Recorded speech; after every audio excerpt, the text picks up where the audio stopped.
The restroom door slammed shut, and my heart stopped. I was alone with my boss, Ethan, his breath heavy with whiskey and something else. Something dangerous.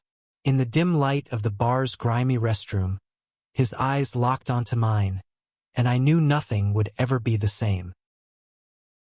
My name is Caleb Nguyen, 28, a graphic designer scraping by in Seattle's tech scene. I'd been working at Horizon Creative for 2 years, grinding through late nights and Ethan Caldwell's impossible demands. Ethan, 32, was the kind of boss who could charm a client into signing $1 million deal and then chew out an intern for a typo in the same breath. Tall, with sharp cheekbones and piercing green eyes, he was magnetic and terrifying. Everyone at the agency whispered about him. Brilliant, ruthless, untouchable. I was just another cog in his machine, or so I thought, until that night at the Rusty Anchor. It was a Friday, and the team had dragged ourselves to the bar after a brutal week. We just landed a major contract with a sustainable fashion brand, and Ethan insisted on team bonding. I wasn't much for drinking, but I showed up, nursing a soda while my coworkers downed shots. Ethan was in rare form, laughing too loudly, his tie loosened. His sleeves rolled up to reveal forearms that I tried not to notice. I kept my head down, sketching doodles on a napkin, hoping to slip out early. Caleb. Ethan's voice cut through the noise, low and deliberate. You're quiet tonight. Something on your mind. His gaze pinned me to the bar stool. I mumbled something about being tired, but he didn't let it go. Walk with me, he said, standing abruptly. Before I could protest, he was heading toward the back of the bar, and I followed like a moth to a flame. The restroom was small, the kind of place where the fluorescent light flickered and the mirror was cracked. Ethan leaned against the sink, blocking the door. You've been avoiding me, he said, his voice softer now, almost vulnerable. I laughed nervously, denying it, but my stomach twisted. I had been avoiding him, not because I disliked him, but because I liked him too much. Ethan was everything I wasn't. Confident, powerful, unapologetic. And I was, well, me, a Vietnamese-American kid from Tacoma who'd spent his life hiding who he was. I see you, Caleb, he said, stepping closer. You think you're invisible, but you're not. His hand grazed my arm, and I froze. Was this a test? A trap? My mind raced, but my body betrayed me, leaning into his touch. Then he kissed me, hard, desperate, like he'd been holding it back for months. The world tilted, and for a moment, I kissed him back, lost in the heat of it. But then reality crashed in. This was my boss. This was wrong. I pushed him away, my breath ragged, and bolted out the door. Back at my apartment, I couldn't sleep. My phone buzzed with a text from Ethan. We need to talk. Tomorrow.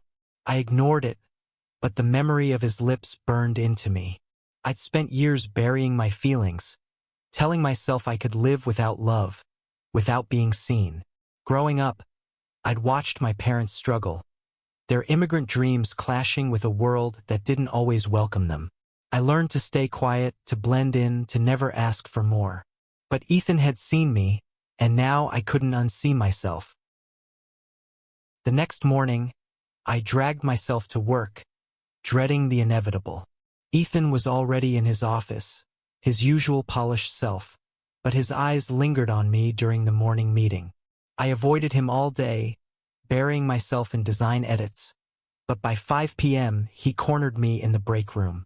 Caleb, we can't pretend it didn't happen, he said, his voice low. I don't want to. I wanted to scream that he didn't get it. He was out, proud, the kind of gay man who could walk into a room and own it. I was still half in the closet, terrified of what it meant to be open, to be vulnerable. You're my boss, I said finally. This can't happen. He looked like I'd slapped him, but he nodded and walked away. That night, I went to my best friend Maya's apartment. Maya Torres, 29, was a bartender with a sharp tongue and a heart bigger than Seattle. She'd been my rock since college, the only person who knew I was gay. Over cheap wine, I spilled everything. "He kissed you?" she said, eyes wide. "In a bar restroom? Caleb, that's some rom-com level drama." But her face softened when she saw my panic. "You like him, don't you?" I didn't want to admit it, but I did. Ethan wasn't just my boss. He was someone who saw the world in bold colors, who pushed me to be better, who made me feel alive. But the power dynamic, the fear of being exposed, it was too much. Maya hugged me and said, "You deserve to be happy, Caleb. Don't let fear win." The next week was torture. Ethan kept his distance, but every glance felt like a question. I threw myself into work, redesigning the fashion brand's campaign until my eyes burned. One night, I stayed late, the office empty except for me and the hum of my computer. Around 9 p.m., Ethan appeared, his coat slung over his shoulder. "You're killing yourself over this project," he said. "Why?" "Because it's safe," I snapped, surprising myself. "Unlike you." His face fell, and for the first time, I saw the man behind the mask. Someone who was just as scared as I was. He sat down across from me and we talked. Not about work, but about everything. His childhood in Chicago, my summers helping my mom at her nail salon, the weight of expectations we both carried. For the first time, I felt like we were equals. As we left the office, he stopped me under the streetlights. "I'm sorry," he said. "I shouldn't have kissed you like that, but I don't regret it." My heart pounded, but I didn't run this time. I took his hand, just for a moment, and it felt like a promise. The days after that night under the streetlights were a blur of stolen glances and unspoken tension. Ethan and I didn't talk about it again, but something had shifted. At work, he was still the commanding boss, barking orders and charming clients, but now I caught him watching me when he thought I wasn't looking. His eyes held a question I wasn't ready to answer. I threw myself into the fashion campaign, hoping work would drown out the noise in my head. The sustainable brand, Green Thread, wanted bold, authentic visuals that screamed individuality. I spent hours sketching concepts, blending vibrant patterns with muted earth tones to reflect their eco-friendly mission. But every time I presented a draft to Ethan, his feedback was sharp, almost personal. "This is good, Caleb," he'd say, leaning over my desk, his voice low. "But it's not you." I didn't know what he meant, and it frustrated me. How could I put myself into a design when I was still figuring out who I was? One evening, I stayed late again, tweaking a logo. The office was quiet, the Seattle skyline glittering through the windows. Ethan appeared, holding 2 takeout coffees. "Truce," he said, offering one. I took it, our fingers brushing, and my pulse spiked. We sat on the office couch, the city humming below us, and talked about nothing: movies, music, the best taco truck in town. It was easy, too easy, and I hated how much I wanted it to last. "Caleb," he said finally, his voice softer, "I don't want to push you, but I can't stop thinking about you." My throat tightened. I wanted to tell him I felt the same, but the words stuck. Instead, I stood and mumbled something about needing to finish my work. He didn't stop me, but his silence followed me home. The next day, I met Maya for lunch at a diner near her bar. She saw right through my fake smile. "You're falling for him," she said, stealing a fry from my plate. "And you're freaking out." I didn't deny it. I told her about the coffee, the late-night talks, the way Ethan made me feel seen and terrified all at once. "He's your boss," she said, echoing my own fears. "But he's also a person. Maybe he's worth the risk." I wasn't so sure. Growing up, I'd seen what happened when people took risks. My parents had poured their savings into a small restaurant, only to lose it to a bad lease. They taught me to play it safe, to keep my head down. Being gay in a conservative community hadn't helped. I'd spent high school dodging slurs and pretending to be someone I wasn't. Ethan, with his confidence and openness, was a world I didn't know how to navigate. That Friday, the team went back to the Rusty Anchor. I almost didn't go, but Maya texted me, "Don't hide, Caleb. Live a little." So I showed up, wearing my best attempt at casual, a black button-up and jeans. Ethan was there, laughing with the team, but his eyes found mine across the room. My heart did that stupid flip again. Halfway through the night, I stepped outside for air. The bar's neon sign buzzed above me, casting a red glow on the wet pavement. Ethan followed. "You're running again," he said, his breath visible in the chilly air. I shook my head, but he stepped closer. "Tell me you don't feel this," he said, his voice raw. "Tell me, and I'll back off." Couldn't. Instead, I kissed him. It was softer than the restroom kiss, tentative, but it felt right. When we pulled back, he smiled, and for the first time, I saw hope in his eyes. But then a coworker's voice called from the bar, and reality snapped back. We couldn't do this, not here, not now. The next week, Ethan called me into his office. I braced for the worst, but he just handed me a folder. "Green Thread loved your latest designs," he said. "They want you to present at their launch event." I was stunned. Me? Presenting? I'd always stayed behind the scenes. "You've got something special, Caleb," he said. "Stop hiding it." The launch event was in a sleek downtown loft, all exposed brick and fairy lights. I wore a suit for the first time in years, my hands sweaty as I set up my slides. Ethan was there, working the room, but he kept glancing at me, his smile a quiet anchor. When I presented, I stumbled at first, but then I found my rhythm, talking about the designs with a passion I didn't know I had. The crowd applauded, and Ethan's proud nod made my chest ache. Afterward, we ended up on the rooftop, the city sprawling below us. "You were incredible," he said, his voice warm. "I knew you had it in you."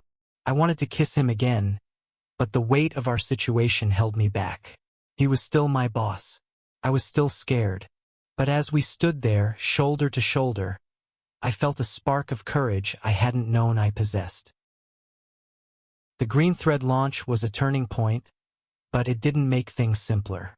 If anything, my feelings for Ethan grew messier, tangled in fear and longing. At work, we kept it professional, but the air between us crackled.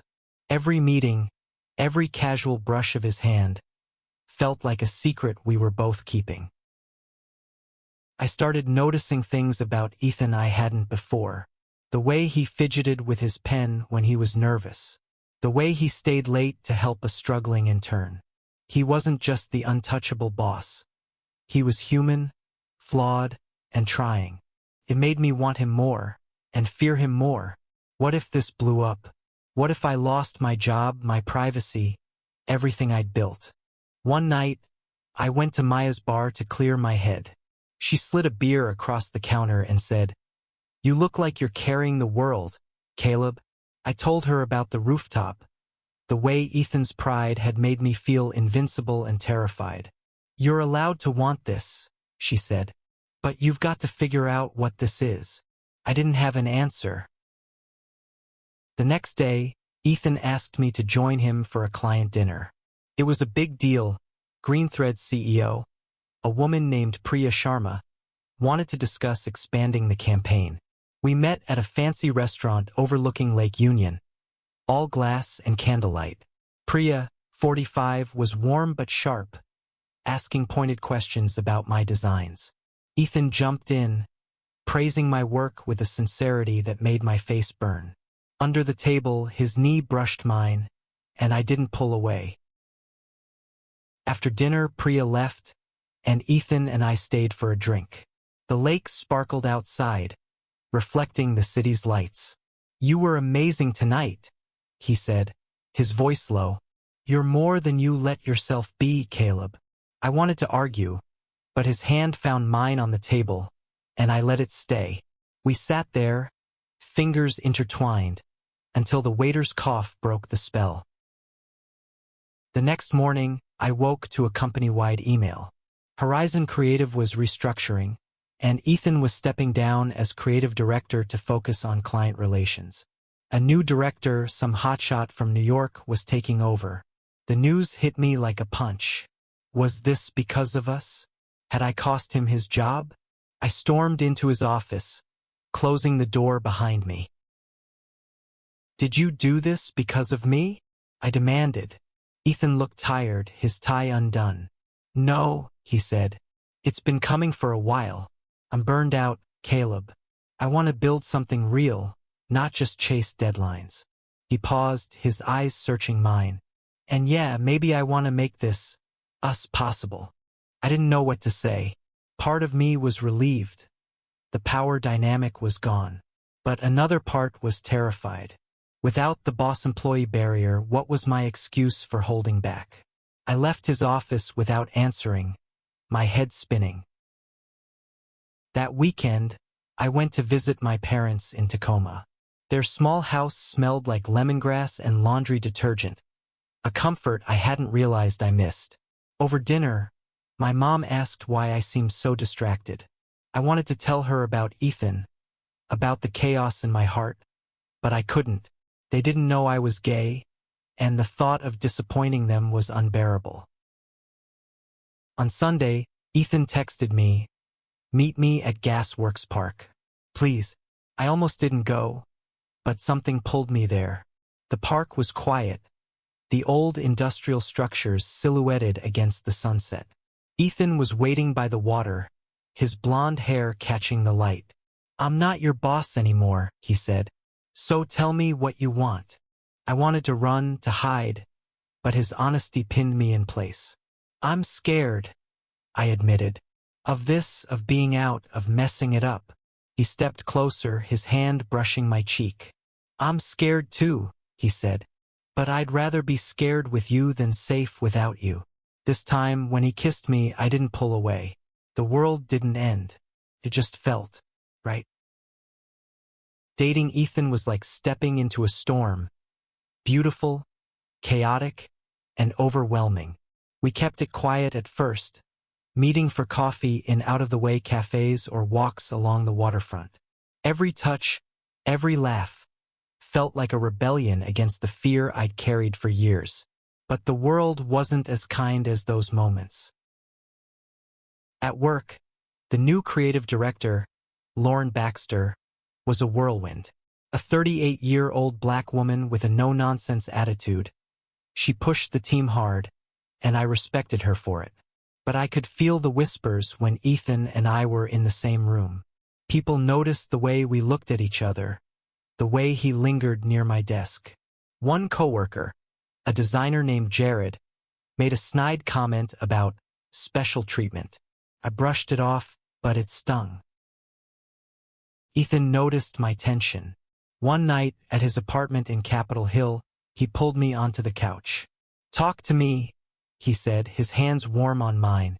I told him about Jared, about the fear of being outed at work. "Let them talk," he said. "We're not doing anything wrong." But I wasn't so sure. I'd spent so long hiding, and now I felt exposed, like a nerve laid bare. Things came to a head at the company's annual gala. It was held at a swanky hotel downtown, all chandeliers and overpriced wine. Ethan and I arrived separately, but he found me by the bar, looking unfairly good in a tailored suit. "Dance with me," he said, his smile daring. I hesitated. Everyone was watching, but he took my hand, and we stepped onto the dance floor. For 3 minutes, it was just us, moving to a slow jazz tune, his hand steady on my waist. I forgot the stares, the whispers, the fear. But afterward, Lauren pulled me aside. "Caleb, you're talented," she said, her voice firm but kind. "But people are talking. Be careful." Her words hit hard. I knew she was trying to protect me, but it felt like a warning. That night, I told Ethan I needed space. He looked hurt but nodded. "I'll wait," he said, "as long as it takes." The next week was hell. I avoided Ethan, threw myself into work, and ignored Maya's texts. But the loneliness was crushing. I missed him, his laugh, his warmth, the way he challenged me to be more. One night, I found myself at the Rusty Anchor, staring at the spot where it all began. Maya found me there, sliding into the booth across from me. "You're an idiot," she said, but her eyes were soft. "You've got something real. Don't throw it away." She was right. I'd been running from myself, not just Ethan. The next day, I went to his apartment. He opened the door, looking tired but hopeful. "I'm done hiding," I said. "I want this. I want us." His smile was like the sun breaking through clouds. We kissed, and for the first time I wasn't afraid. Being with Ethan wasn't perfect, but it was real.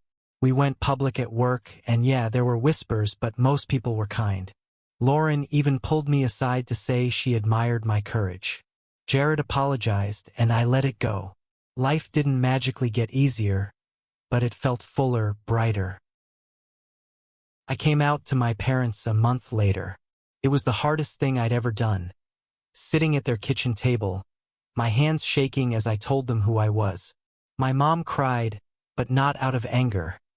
She was scared for me, for the world's cruelty. My dad was quiet, but he hugged me before I left, and that was enough for now. Ethan and I kept building our life, one moment at a time. We moved in together, a small apartment with a view of the Sound. I kept designing, landing bigger projects, finding my voice. Ethan started a consulting firm, helping small businesses with branding. We fought sometimes about money, about time, about my stubborn need to do everything alone, but we always came back to each other.